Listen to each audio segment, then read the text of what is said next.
அனைவருக்கும் வணக்கம். என்னடா மகிழனும் செந்தமிழனும் பைய எடுத்துக்கிட்டு எங்கடா கிளம்பிட்டாங்கன்னு பார்க்குறீங்களா? பொங்கல் வைக்கிறதுக்கு மண்பானை வாங்குறதுக்காக தான் போயிட்டுருக்கோம். ஒரு காலத்தில் பானை வாங்குறதுக்கு ஊரே சேர்ந்து போய் தான் வாங்கிட்டு வருவாங்க. அதுவே மிகப்பெரிய விழா போல தான் காட்சி அளிக்கும். இன்றைக்கி எரிவாயு ஊரில் பயன்படுத்த ஆரம்பித்ததுக்கப்புறம் பெரும்பாலும் யாரும் மண்பானை பயன்படுத்துறதில்ல. அது மட்டும் இல்லாமல் ஊருக்குள்ளே ஒற்றுமையும் கிடையாது. சூழ்நிலையின் காரணமாக நகரத்தில் இருப்பவர்கள் அதிலிருந்து விலகி சென்று இருந்தாலும் கிராமத்தில் இருப்பவர்கள் கூட பொங்கல் என்று புதுப்பானையை பயன்படுத்தாதது சற்று வருத்தம்தான்.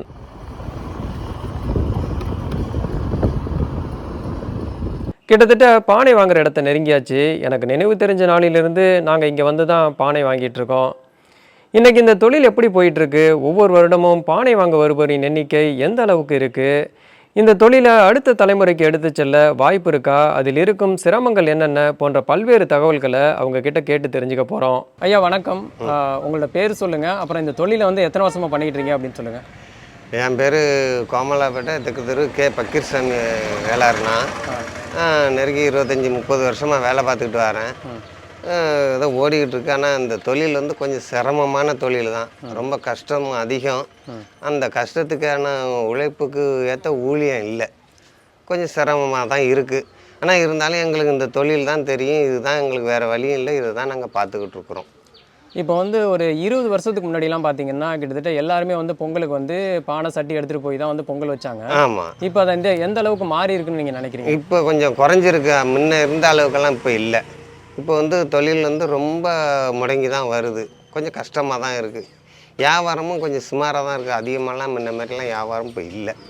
குறைஞ்சிக்கிட்டே வருது. நாளுக்கு நாள் குறைஞ்சிக்கிட்டே வருது. வருஷத்துக்கு வருஷம் குறைஞ்சிக்கிட்டு தான் வருது வியாபாரம். பொங்கலுங்கிறது நம்மளுடைய பாரம்பரிய விழான்னு எல்லாருக்கும் பாரம்பரிய விழா தான். இதில் வந்து நம்ம வந்து புது பானையில் பொங்கல் வைக்கணும், புது கரும்பு வாங்கி பயன்படுத்தணும் விவசாயிகிட்டேருந்து. அதே மாதிரி புது நெல்லில் வந்து பொங்கல் வைக்கணும், இதெல்லாம் செய்யணும்னு ஒரு வழக்கம் இருந்துச்சு. ஆமாம். அது இன்னைக்கு வந்து எந்த அளவுக்கு மாறிடுச்சுன்னு நீங்கள் நினைக்கிறீங்க?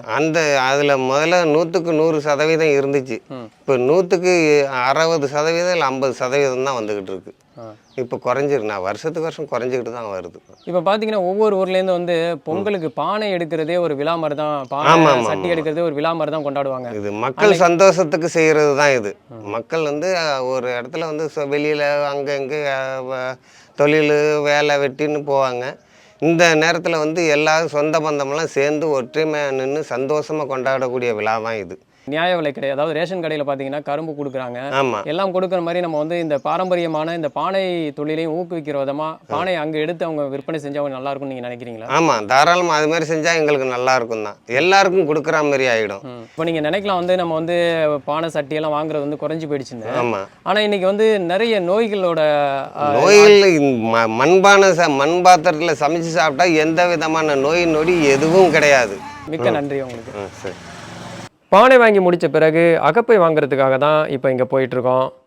அகப்பை செய்கிறது பார்க்க சாதாரணமாக தெரிந்தாலும் அதில் எண்ணற்ற நுணுக்கங்கள் இருக்கிறது. அது அவங்கக்கிட்டவே கேட்டு தெரிஞ்சுக்கலாம் வாங்க. ஐயா வணக்கம். வணக்கங்க. உங்கள் பேர் என்ன? நீங்கள் எத்தனை வருஷமாக அந்த தொழிலை செய்கிறீங்க அப்படின்னு சொல்லுங்களா? என்னுடைய பேர் சக்திவேல். என்னுடைய குடும்ப பாரம்பரியமே தச்சு தொழில் தான். பாட்டங்காலத்துலேருந்து அவங்க அப்பா வருதாங்க, இப்போ நான் பார்த்துட்டு இருக்கேன். நான் கிட்டத்தட்ட ஒரு 40 வருஷமாக தச்சு தொழில் செய்கிறேன். இதில் இந்த பொங்கலுக்காக இந்த அகப்பை செய்கிற வேலை ஆப்பைன்னு சொல்லுவாங்க. இதுக்கு பேர் அகப்பை. பிளாச்சி, மூங்கி பிளாச்சி, கண் கொட்டாச்சி. அதாவது தேங்காயில் வந்து அடி மூடி கண் மூடி 2 இருக்குது. அதில் அடி மூடியை வந்து பயன்படுத்த முடியாது. கண் மூடியை தான் பயன்படுத்தலாம். ஏன்னா கண் மூடியில் வந்து ஒரு துவாரம் இருக்கும். நாங்கள் ஒரு துவாரம் போட்டு அதில் மறுபடியும் பிளாச்சை சேர்த்து ஃபிட்டிங் செய்வோம். இது வந்து பொங்கலுக்கு வந்து எல்லாருக்கும் இப்போ பொங்கலுங்கிறதுக்கு வந்து கரண்டி உபயோகப்படுத்துவாங்க. பித்தளை கரண்டி, அலுமினிய கரண்டி. இப்போ அகப்பங்கிறது இதனால் எந்த நோயும் வராது. இப்போ கரண்டி வந்து வச்சிங்களா, அலுமினிய கரண்டி கையில் சுடும், இது சுடாது. ஐயா இப்போ வந்து 20 வருஷத்துக்கு முன்னாடிலாம் பார்த்தீங்கன்னா எல்லாருமே வந்து பெரும்பாலும் வந்து இயற்கை சார்ந்த, அதாவது மண்பானை, அகப்பை இதெல்லாம் பயன்படுத்தி தான் வந்து பொங்கல் வச்சுக்கிட்டு இருந்தாங்க. இன்றைக்கி பார்த்தீங்கன்னா நிறைய மாற்றங்கள் வந்துடுச்சு, ரொம்ப நவீனமாகிடுச்சு. அது மட்டும் இல்லாமல் வந்து ரொம்பவே வேகமான வாழ்க்கை முறையில் வந்து இதெல்லாம் பயன்படுத்துறது ரொம்பவே குறைஞ்சிடுச்சு. அப்போ அப்படி இருக்க நீங்கள் வந்து இந்த தொழில் வந்து செய்கிறது உங்களுக்கு எந்த அளவுக்கு வந்து உறுதுணையாக இருக்குது? அதாவது இப்போதும் இதை செய்யணும், நம்ம 10 பேர்கிட்ட கொடுக்கணும், 10 பேர் நம்ம வீட்டு வாசலுக்கு வரணும், நம்ம 10 பேரை பார்க்குறோம். இந்த பொங்கல் டயத்தில் வந்து வாடிக்கையாளர்கள் சொந்தக்காரவங்க மாதிரி நமக்கு அவங்களாம் நம்மளை தேடி வருவாங்க. இல்லைன்னு சொல்ல முடியாது. அதாவது எல்லாமே எல்லா தொழிலுமே அழிஞ்சிக்கிட்டு இருந்தாலும் நம்ம பேர் வந்து பொங்கல் வந்து சிறப்பாக கொண்டாடாமல் இருந்தாலும் அகப்பை பானை பருன்னு சொல்கிறோம்னு வச்சுங்க, இதை வந்து எல்லாரும் வாங்கி பயன்படுத்தாமல் இருந்தாலும் ஒரு சிலர் பயன்படுத்திகிட்டு இருக்காங்க, பாரம்பரியத்தை விடக்கூடாது அப்படின்னு. அந்த முறையில் நாங்கள் வந்து அதை செஞ்சுக்கிட்டு இருக்கோம். இப்போ வந்து இதுலேருந்து நீங்கள் வந்து பெரிய லாபம்லாம் சம்பாதிக்கிறது கிடையாது, இருந்தாலும் வந்து ஒரு மன மகிழ்ச்சிக்காக நீங்கள் செய்கிறீங்கன்னு சொல்லுங்கள். மன மகிழ்ச்சி தான், அதில் மாற்றமே கிடையாது. இப்போ நீங்கள் இதை பார்த்தீங்கன்னா கடந்த காலத்தை ஒப்பிட்டு பார்க்கும்போது இப்போ வந்து நவீனமயமானதுக்கப்புறம் நிறைய நோய்கள் வந்துக்கிட்டு இருக்குது. அதனால் மக்கள் வந்து திரும்பவும் வந்து பண்டைய பொருட்களை தேடி போயிட்டுருக்காங்க. அதனால் வந்து இந்த தொழில் திரும்ப வந்து மேம்படும் அப்படின்னு நினைக்கிறீங்களா நீங்கள்? மேம்படும்னா ஒரு அழிவு போய் அதிகமான அழிவு ஏற்படுத்த பிறகு தான் மறுபடியும் மாறுவாங்க. திடீர்னு வந்து இப்போ எவ்வளவு தான் ஒருத்தர் அறிவுரை சொன்னாலும் அவங்க வந்து அந்த கஷ்டத்தில் அடிபட்டதுக்கு பிறகு தான் அந்த அறிவுரை ஏற்றுக்குவாங்க. ஏன்னா அவங்களோட ஆயிலே முடிஞ்சிடும். ஆகா எல்லாரும் சொன்னாங்க நம்ம கேட்கல, அப்போ அதேமாரி நம்ம பயன்படுத்தினோம்னா இன்றைக்கி நல்லா இருக்கலாம். அதுக்கு முன்னாடி 100 வயசு இருந்தாங்க, அப்புறம் 80 வயசு, இப்போ 60ங்கிறதே சொல்ல முடியாத ஒரு காலகட்டத்துக்கு வந்துட்டு 20, 25, 30. இந்த மண்பானை, அகப்பை, இது மாதிரி மூலப்பொருள், அதாவது எல்லா மூலப்பொருள்லையுமே வந்து கெமிக்கல் இல்லாத பொருட்கள். இப்போ இதில் இன்னும் கெமிக்கல் கிடையாது. அது மட்டும் இல்லாமல் இப்போ வந்து அலுமினியமாக இருக்கட்டும், மற்ற உலோகமாக இருக்கட்டும், அது வெப்பம் அடையும் போது பார்த்திங்கன்னா அதுலேருந்து சில மாற்றங்கள் ஏற்படும்.